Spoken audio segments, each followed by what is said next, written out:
Здравейте отново, аз съм Дани и днес ще правим ризото с кариджи. За рецептата са ни необходими ориз, арборио, това е специален вид ориз, който е за ризото.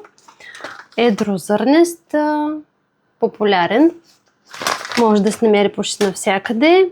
Изчистени с кариджи.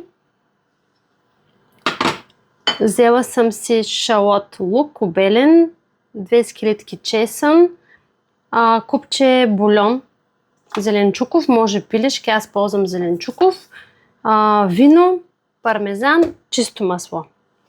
Какво правим? Първо запържваме с каридите, включвам си котлона и си слагам зехтин, докато се сгорещява мазнината, ще си нарежа чесъна. Вставям чесъна, съвсем леко да се запържи. Към чесъна добавяме скаридите.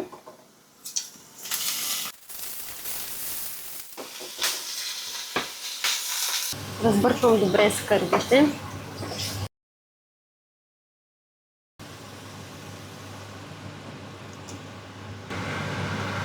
Добавих виното и докато се задушават скаридите, ще нарежа лукът. Междувременно нарязах лукът и ще разтворя купчето бульон в половин литър гореща вода. Така скаридите вече са готови, полусготвени са, няма да ги презготвяме, ще ги извадя. В съда, където готвих скаридите, ще добавя и лукът да се задуши.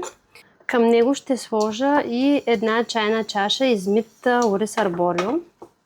Добавям си малко масълце.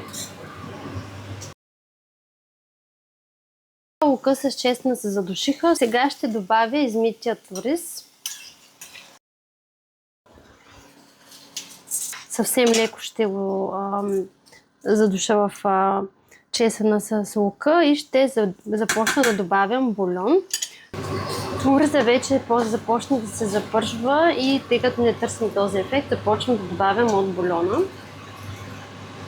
Тук идеята е да се бърка постоянно, за да не загаря. И го изчакваме да набъбне достатъчно добре. Техниката е да се готви алденте.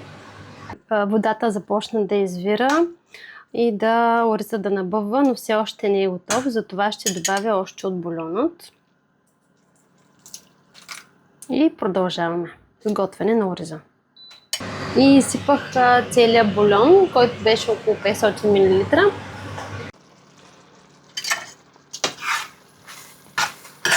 Виждаме, че тази вода също и бульон се абсорбира. Затова намалих котлона на 3. И тук ще добавя малко черен пипер,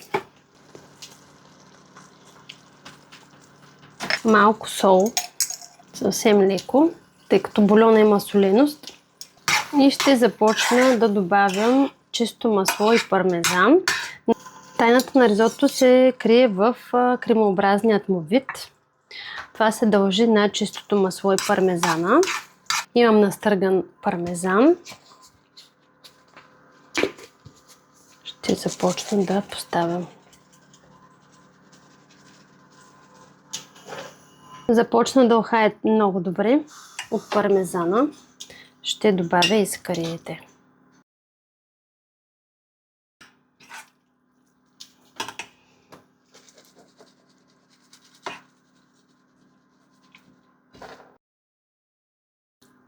Вижда се кремообразната текстура на ризотото.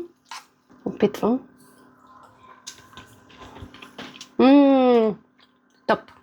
Смятам, че сме готови. В финалната порция ще поставя още малко пармезан и бон апети!